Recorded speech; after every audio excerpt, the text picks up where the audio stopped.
Hi, everyone, and welcome to the latest episode of the Tiny Brains podcast. I'm Kevin Joyce, the CEO at Tiny Brains, and with me is Peter Graham, that way, the Brigadier of Brains. Say hello, Peter. Hello, Kev. So, what we do on this podcast, if you're new here, is we take a look at the biggest stories in XR from the previous week. And today we're diving in with a pretty big one for us Brits, us here in the UK. Yeah. Well, I think it was a couple of months ago or so that it was mentioned that Meta was considering, getting into more retail locations, and we thought that was a good idea. Well, new news has arrived that um, it looks like we're going to be getting a Meta store in London. Now, this has come through from several news outlets that saying that I think it's like estate agents, like realtor people are looking for venues for Meta. So Meta hasn't made an official announcement, but they're putting the feelers out for good locations, and primarily that was going to be Oxford Street, which is the biggest, pretty much the biggest retail location in Europe. So yes, we could. Well, not it's not going to be soon, but at some point in the near future. We're going to have a Meta store filled with Ray-Bans and Quests and all the rest of it. So, I'm not sure if you remember, Pete, but some weeks ago in this podcast, when we last discussed this issue, when the rumors were around to last discuss this topic, Hmm. um, I suggested that a really good location was the old Microsoft store. And as far as I'm aware, it's still empty. So Meta, you can have that one for free. Yeah, yeah. And surely that's already like fairly teched up anyway. I mean, it's it's a retail store in one of the busiest locations in the UK, at least.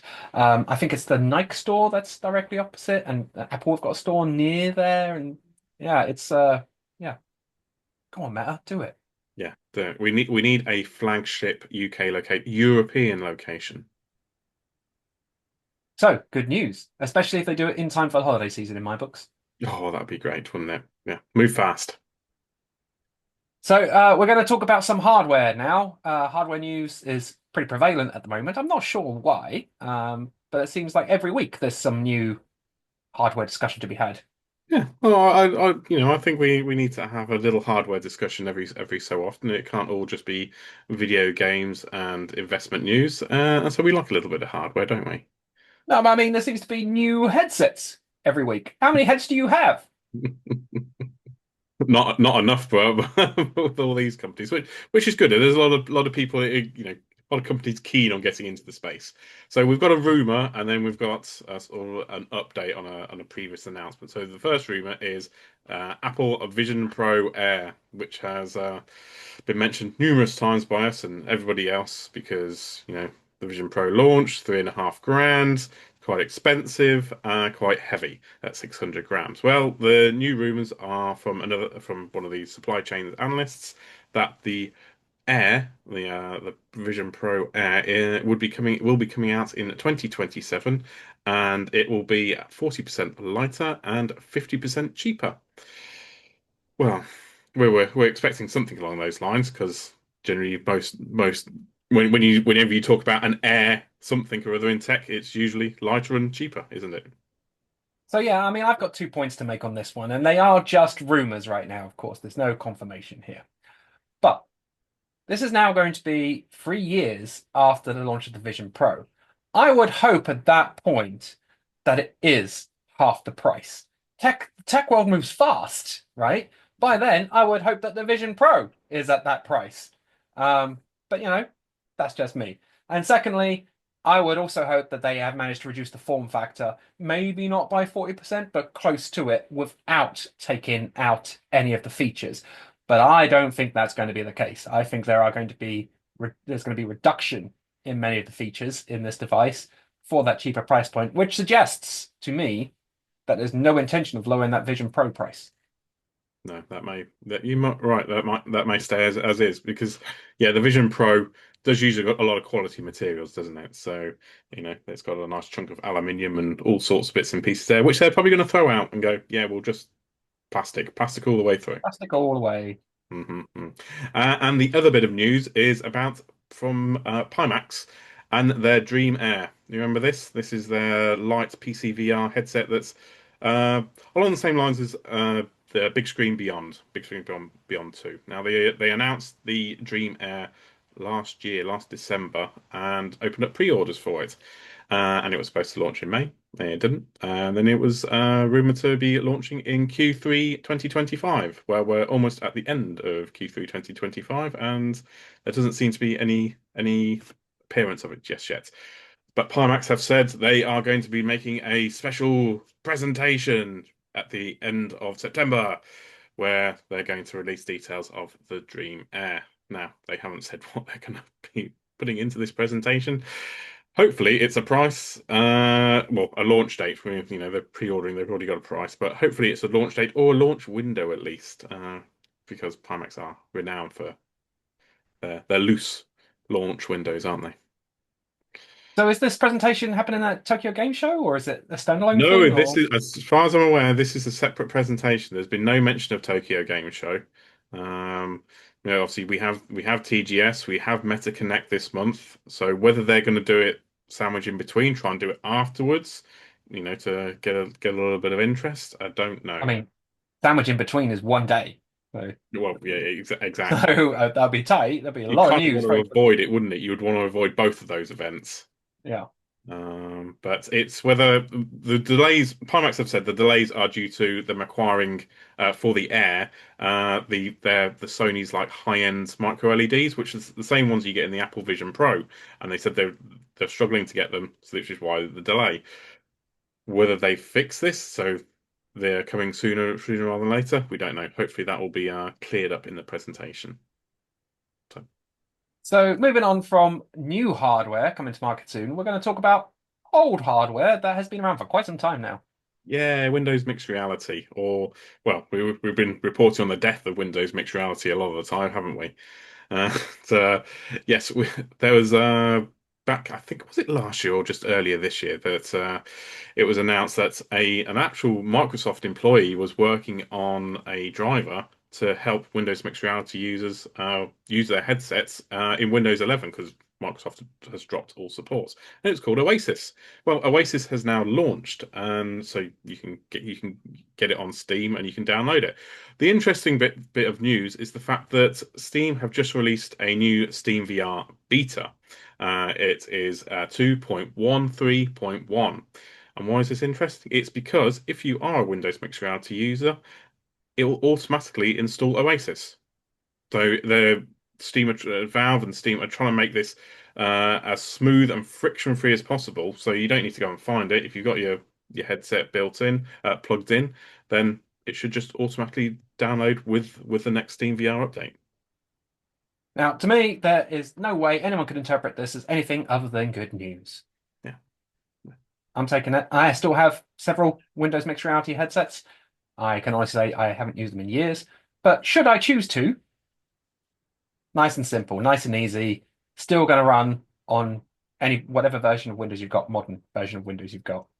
Beautiful. Yeah, yeah. Well, there must be still be a few people out there using their WMR Tens, headsets. tens of them. Tens of them, but more likely the old Reverb G2. I think that was probably one of the more popular, the most recent anyway. So yeah, yeah. Hopefully they'll have years of use out of it now. Hopefully, indeed. So moving on now, we have gaming news, and yeah, is this confirmed? Well, I think this is more one of those someone shouldn't have said something and they accidentally leaked it. And this is supposedly a confirmation of a Batman Arkham Shadow sequel. Now, there's been no mention of this from Camouflage or Meta or anybody. The game was a success. Everyone loved it. It proved that it works in VR. But the news of the sequel comes from an unlikely source, or well, not that unlikely in that if you keep up to date with video game news, is from one of the voice actors, Mark Rolston, or Rolston, should I say, who plays Commissioner Gordon. He was, having an interview with a site, and they were casually talking about various games. Mentions Batman Arkham Shadow, and he goes, "Oh yeah, we're about to start another one of those." Uh, and so Oh, okay. That feels like a little bit of off the cuff information. So yeah, it seems that he's going to be working on a sequel. So there has been a lot of talk in recent times within the space of the industry about Meta losing interest in funding big budget titles for MetaQuest 3. There was much talk at Gamescom, which happened last month, about the fact that people are suggesting that Deadpool was Meta's last stab at creating an audience for this kind of content for big AAA IP based VR titles. This would go against that. This would suggest that that's not the case. And given that it is a sequel and that tools are already built and they're already calling the voice actors, it would suggest that maybe it's 2026's holiday game to me.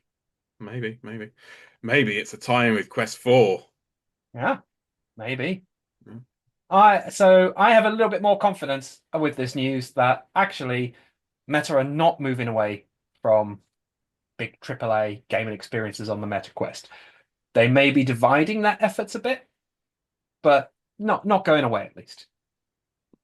Yeah, that's good to hear. Yeah, hopefully they will confirm it soon. Maybe this month. Maybe, probably not, but maybe. Probably Well, not. maybe now. Maybe now the cat's out of the bag. Uh, Maybe quite possibly.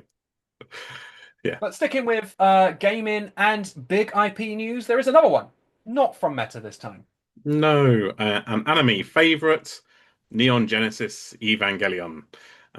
It was announced earlier this year, I think about February time, that a Korean studio called Pixality Inc. were working on a new a game in using this IP, but there were very little details about, what its name was or anything like that. Well, now we know that it's coming out next year, 2026, and we also have an official name. It is called Evangelion Cross Reflections, and it will be set between in the universe that the TV series was, the 26 episodes, and this game will also be a trilogy. It's going to be in three installments that will be set within the first, I think it's the first 11 episodes from, so the characters and locations from episode 1 to episode 11 will feature across these three installments.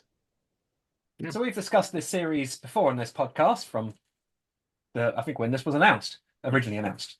And despite have being fairly into anime in my later teen years, I have never watched it. I have no idea what's going on.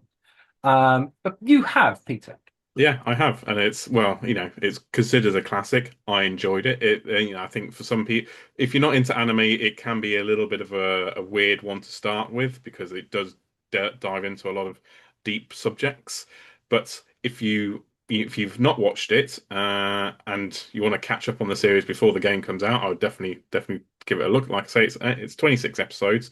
You can get it on Blu-ray. Along with a couple of extra additional, they released a couple of sequels, shorter sequels after it. But the main 26 episodes are the one that you want. Were originally released in 1995, and yeah, it's a cult classic for a reason. As for the VR game, well, we don't have any platforms yet, but the studio has said it will support, or it will be using VR and mixed reality features. So that kind of narrows it down to at least a Quest release. Take a guess. Come on. Yeah. Yeah. So that's all we have time for this week on this podcast. If you want to have anything that you're working on, talked about, chatted about between Peter and I, feel free to reach out to us on any of the channels below. And also, if you are going to TGS this year, make sure you hit me up because I will be on the show floor. Thank you all for watching. See you next time.